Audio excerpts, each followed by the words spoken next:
All right, we are ready to stitch. So I have just white thread in here. I could pick a matching color like purple, but when you're working with multiple colors, and this is not something that's really going to stretch, you won't really see your thread. Using a non-matching color is really not a big deal. The first thing that I'm going to do, so I sewed a little label on mine while I ironed it on, and I'm just going to top stitch that around. You could do a zigzag. I mean, it's pretty on there because I used an iron-on thing, but I'm gonna just do a straight stitch, I think, on this one all the way around in a square, and I'll show you a little trick if you wanted to add that. If you want a tutorial for making labels like this, let me know in the comments and I would gladly put that together for you. So because I'm top stitching, I'm gonna move my needle all the way to the right so I can sew and get real close to this edge.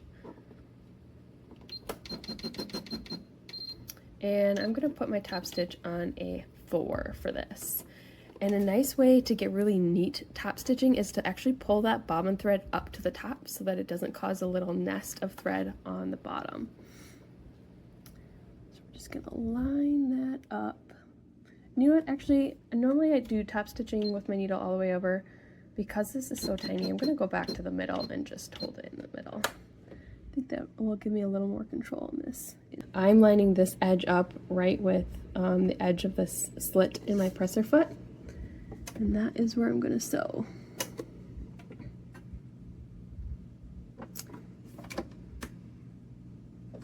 Okay, so I'm going to hold my top thread. I'm going to go down one time. I'm just hand cranking over on the side and up all the way. And then I'm actually going to lift this. I'm going to pull that bobbin thread. So just like we did to get the bobbin thread out when you first put that bobbin in, did the same thing here essentially. This just pulls that to the top so that it doesn't create a nest on the bottom when I start sewing. I generally only do that if I am, did I miss it? I did. I generally only do that if I am doing something that needs to look nice and neat. Because if it's just on the inside, it doesn't really matter. There we go.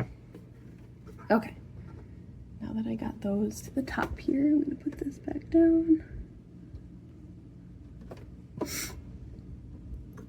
And I'll show you what nice and slow. Oh, the other thing you want to make sure is because when I did that, you can notice my top thread is not underneath the presser foot. And if you have a short thread, sometimes if it's not locked under there, it's going to zip right out and you will not be able to stitch because you will become unthreaded. So I'm going to make sure that is underneath and being pressed down. Okay, I have my speed turn all the way down so you can kind of see what that looks like, nice and slow for top stitching. When you're sewing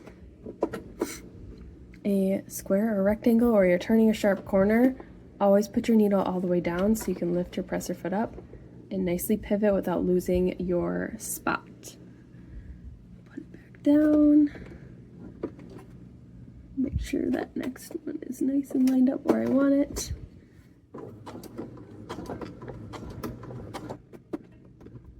Pivot.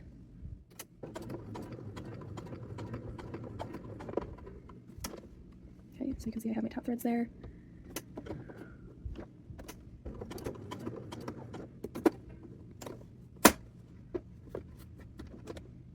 Alright, and so here's where I'm gonna lock my stitches in place. So I generally go over a couple and then we're gonna back stitch. So my machine has a back stitch button, as you can see right here, if it would focus.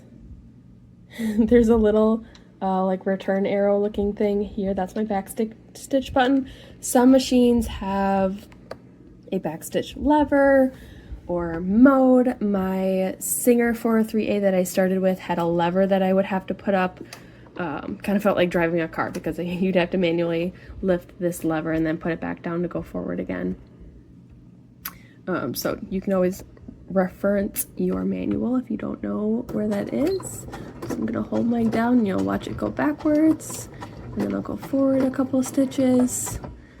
And then you can just lift it off and cut your thread.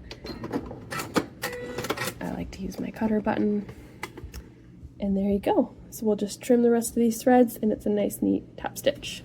So this is my main fabric. I am going to put right sides together You can use clips like this. You can get big packs of these on Amazon. I find them cheapest there. In craft stores they charge a crazy amount for them. So these are called Wonder Clips. You can clip it all the way around. You can use needles if you want. You can also just wing it like I'm about to. I am pretty confident in my ability to hold the fabric together as I sew, but you may feel more comfortable with clips. There are certain things that I still use clips for, but as you go on and get more experience, you won't need clips as often. So this pattern has a 1/4 inch seam allowance, which means it's not very big. So if you're sewing 1/2 inch in on your fabric, so if you're sewing your line all the way over here, your stocking is going to be pretty tiny because you're losing a lot of that space. So a 1/4 inch is about right there, and I use my presser foot to measure that. So if I have my needle right in the middle, a 1/4 inch for me is lining the fabric up with this edge of my presser foot. So here's the edge of where I'm going to line up my fabric right here.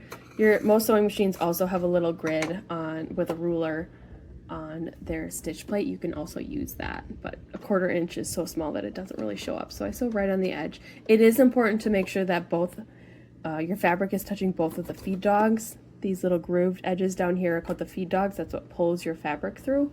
So just make sure that it's on both of your feed dogs. You can use, if you're running into issues with your machine eating your fabric at the start of a seam, start a little bit in and then you can go forward and then back stitch up to that edge and then come out. If you're still having issues, you can use something called, no, there's many names for this. Some people call it a spider, some people call it a thread pig, whatever you want to call this. But you would basically just stitch on this. Gotta increase or decrease my stitch length because we're not top stitching anymore. You would sew right up to the edge, and then you would put your fabric up to that edge, and then you would just clip off this back piece when you're all done. That just helps provide some tension so that your fabric doesn't get eaten in the bottom here. So since I already did it, I'm going to use it. So we're just going to keep on sewing. Once I get onto my fabric, I'm going to hold my back stitch button, back stitch, and we're going to go all the way around. And remember, this is my main fabric, so we're going all the way around up to the top, leaving an opening right at the very top.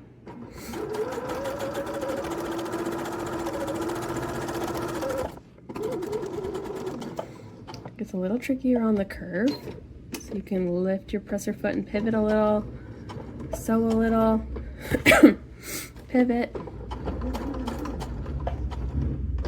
I'm always pivoting with my needle down.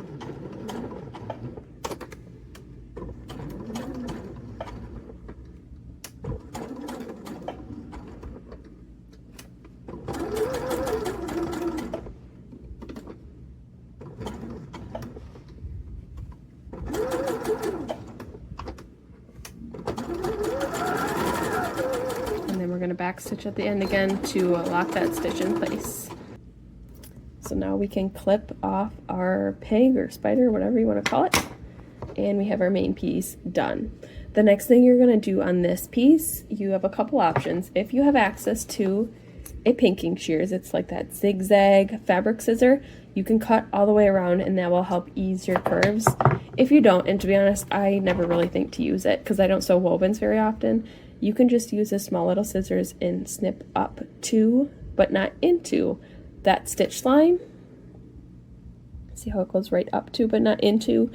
And you're going to do that a little bit around the curves, like this. And that way, when you turn your stocking inside out, that just kind of helps everything lay nice and flat. You could also trim your seam allowance a little bit smaller, but this one's, I mean, this is not a 1/2 inch seam allowance, so it's pretty small as is. So there we go, and now we will move on to the lining. Okay, next up, this is the lining. I have it right sides together. This one we're going to do pretty much the same thing, except for we're going to leave a gap about 1.5 inches on this side so that we can turn everything inside out when we're all done. If you don't leave that gap, you're going to run into issues and you're going to have an inside out stocking. So if it helps you to remember, you can put a little mark, like leave that gap open. This is just my water soluble pen. You can use whatever though, because that will just be on the inside, but I'm going to do the same thing, same kind of a seam allowance.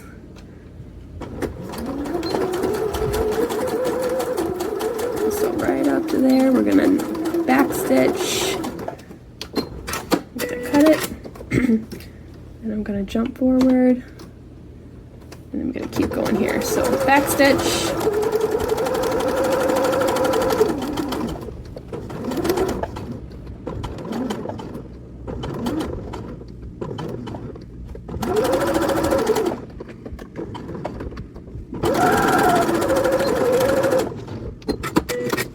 There we have that. So again, you'll see, I'm just going to clip some strings here.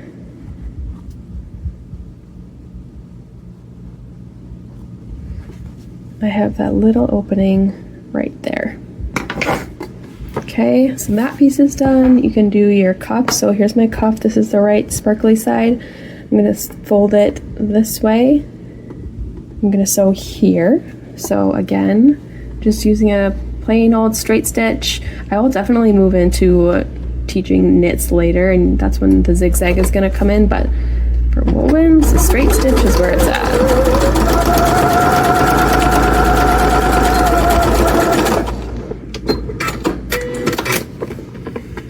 Okay, so we have that, and now for this one, you can choose to press the seam allowance open if you want. Just kind of finger press it. We're going to fold it down. You could also just press it to one side, but I think pressing it open helps it lay a little bit flatter. So we're going to fold it in half like that and then kind of flip it.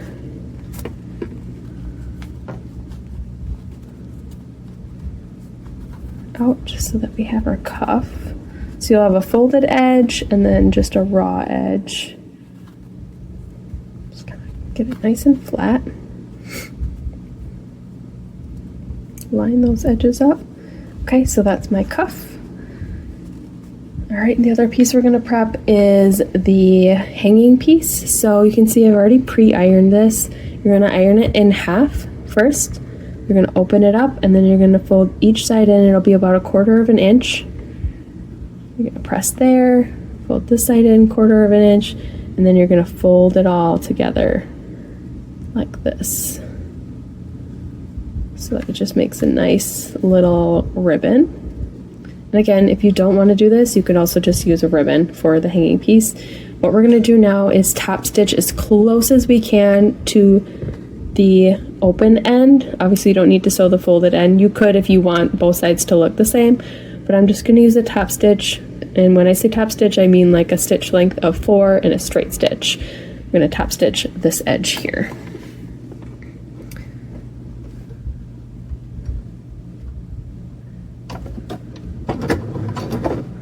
As close as you can get to that edge. Try to zoom in again for you. So you can see I'm right on this edge.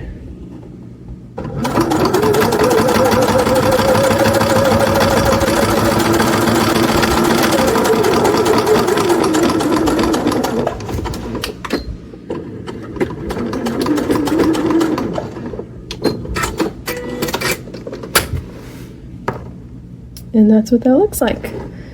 All right, so now we are ready to assemble.